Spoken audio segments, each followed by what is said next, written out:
Everyone, स्वागत है आप सभी का मेरे अपने चैनल और आप सभी के चैनल कॉमर्स लर्निंग क्लासेस में। आज का टॉपिक होगा डिसीजन मेकिंग। आज हम लोग बात करेंगे कि डिसीजन मेकिंग क्या होता है। मीनिंग एंड डेफिनेशन से हम लोग स्टार्ट करते हैं। तो देखिए क्या लिखा है। Decision making is an integral part, integral मतलब important part of our daily life. हम लोग का डेली लाइफ का इम्पॉर्टेंट पार्ट होता है decision making. Decision making is the most important function of business management. इसको याद रखिएगा कि जो डिसीजन मेकिंग होता है वो मोस्ट इम्पॉर्टेंट फंक्शन है बिजनेस मैनेजमेंट का। The term decide is derived from Latin word, the Latin word de and coido। D का मतलब होता है ऑफ और कोइडो का मतलब होता है टू कट। इसका मतलब होता है decide means arrive at a conclusion और come to an end. Conclusion पर आ जाना या एंड पॉइंट पे आ जाना, ठीक है। डिसीजन मेकिंग एक प्रोसेस होता है of selection from a set of alternatives, जहाँ पर अल्टरनेटिव्स का सेट को हम लोग सेलेक्ट करते हैं। And the aim is to select best alternative, और एम रहता है कि हम लोग बेस्ट अल्टरनेटिव्स को सेलेक्ट करें, ठीक है। According to Wheeler, decision making is the process of selecting a particular course of action from among a number of alternatives। बहुत सारे alternatives हैं तो उसमें से select करना बहुत difficult होता है।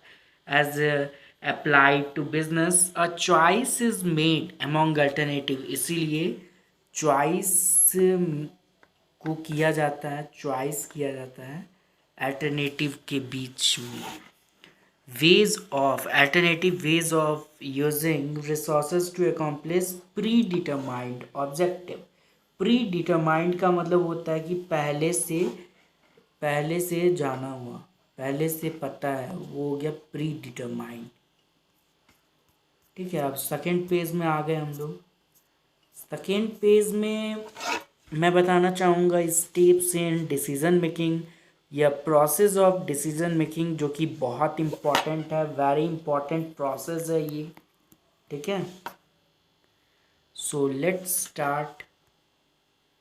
इसको रिमूव कर देते हैं। ये जो है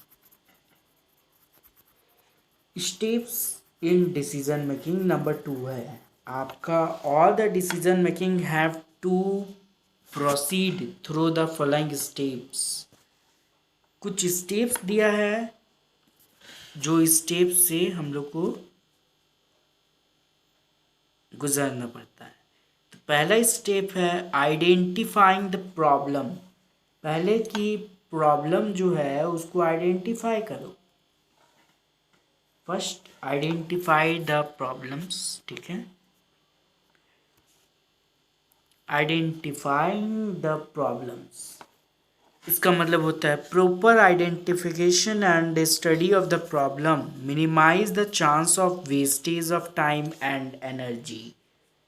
it is rightly remarked that if a problem well defined is half solved। अगर प्रॉब्लम वेल डिफाइंड है तो आधा तो अपने ही आप सॉल्व हो चुका है, और इससे वेस्टेज नहीं होता है टाइम और एनर्जी का। प्रॉपर आइडेंटिफिकेशन अगर होगा तो, and study of the problem minimises the chance of wastage of time and energy। It is rightly remarked that if a problem well defined is half solved। Number 2 है analysing the problem. Problem को analyse करना। It involves classifying the problem. Problem को classify करना by keeping in view regarding the nature of division, the impact of decision and futurity and periodicity of decision, ठीक है।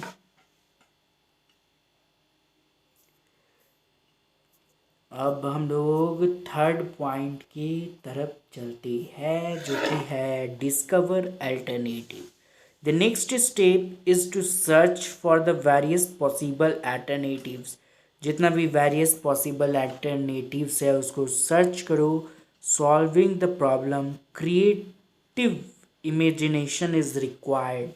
यहाँ पर creative imagination का ज़रूरत होता है for discovering best alternative solutions. ठीक है, इसको अंडरलाइन कर देना. नंबर 4 है आपका रहेगा एवेल्युएट अल्टरनेटिव्स. डिस्कवर करने के बाद एवेल्युएट करो. The manager should consider the consequences of implementing each decision. The decision maker must take into account the risk, uncertainty, timing out, limited resources. Number 5 है select the best alternative. Best alternative को select करो. After evaluation, the next step is to select the best course of action from various alternatives. Various alternatives में से best को choose करो. ठीक है, after evaluation. Alternatives, past experience, experimentations, research, analysis के basis पे सेलेक्ट करो बेस्ट अल्टरनेटिव्स को. ठीक है, तो हम लोग स्टेप्स देख लिए. स्टेप्स नंबर 1 था कि एक बार रिकॉल हो जाना. एक बार रिकॉल कर देते हैं, उसमें क्या दिक्कत है. Identifying the problem. प्रॉब्लम को आइडेंटिफाई करो, एनालाइज करो. नंबर 3 आपका डिस्कवर अल्टरनेटिव. अल्टरनेटिव को डिस्कवर करो, इवेल्युएट करो अल्टरनेटिव्स को, और बेस्ड अल्टरनेटिव को सेलेक्ट करो based on the basis of past experience. Experiment, research करो, एनालाइज करो, एनालिसिस करो. Useful in selecting the based alternatives. तो ये इम्पोर्टेंट पॉइंट था. तब जाके बेस्ट अल्टरनेटिव को सेलेक्ट करो. अब हम लोग बढ़ते हैं आगे. ये 3rd पॉइंट अभी हुआ था. 4th पॉइंट अभी करना है बाकी. 4th पॉइंट नंबर 6 रहेगा इम्प्लीमेंटिंग द डिसीजन. डिसीजन को इम्प्लीमेंट करो. जब आप अल्टरनेटिव्स को सेलेक्ट कर लेते हैं, it is put into action. तो फिर उसको एक्शन में लाओ. For getting the desired results, the decision should properly implemented in the right time. Decision को इम्प्लीमेंट करना होगा राइट टाइम में.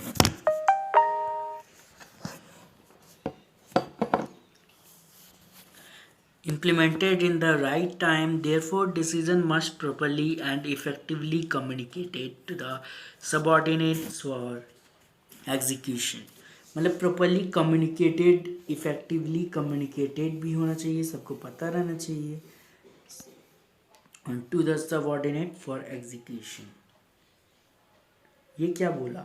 After on alternative is selected, मतलब जब हम लोग अल्टरनेटिव को सेलेक्ट कर लेते हैं bye experimentation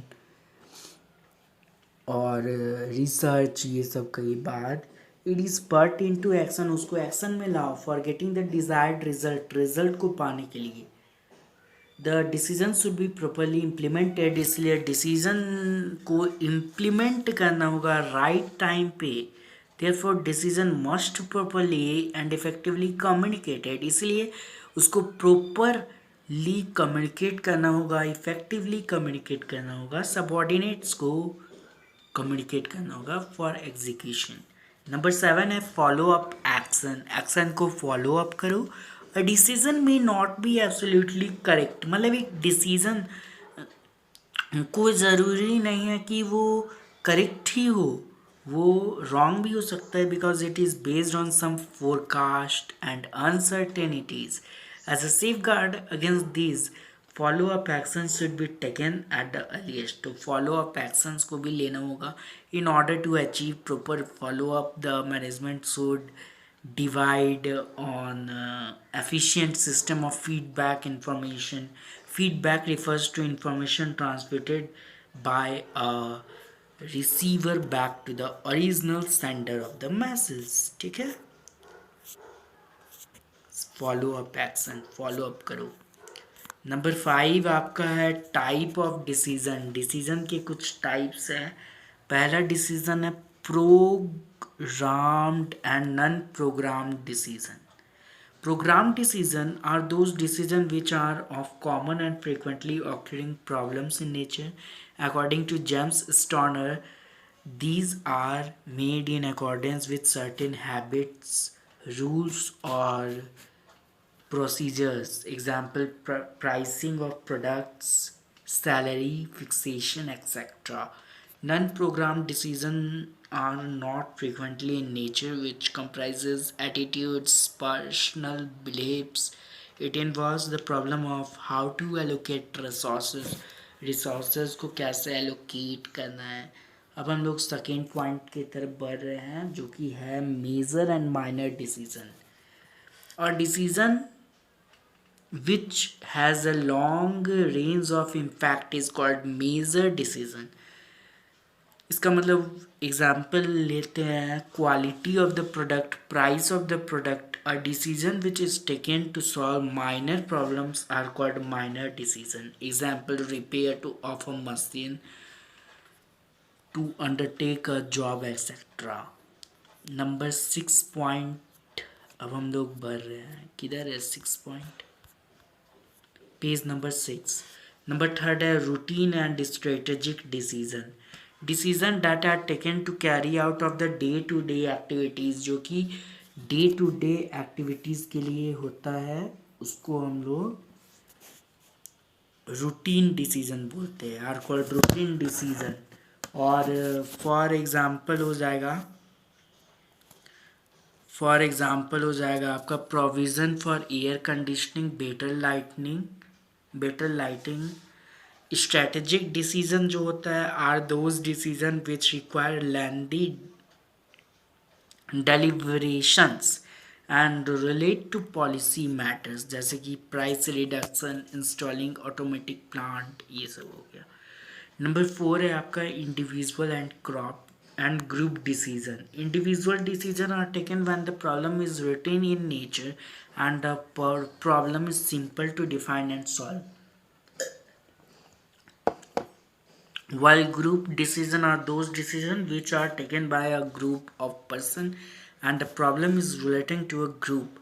Mutual understanding is the theme of group decision. यहाँ पर ग्रुप डिसीजन का थीम जो होता है वो म्यूचुअल डिसीजन होता है, ठीक है। एग्जाम्पल हो जाएगा decision taken by the board of directors और कमिटी। ये आपका 6 था। अब 7 पॉइंट को हम लोग डिस्कस करेंगे। 7 पॉइंट किधर है, नंबर 5 है analytical and adaptive decision. Analytical decisions are taken when the problem is complex, छोटा सा problem, and its output is certain or definite. Example, deciding the area of products. Or the adaptive decisions are taken when the problem is complex, बहुत बड़ा problem है, but output is uncertain, जैसे कि changes in policy plans.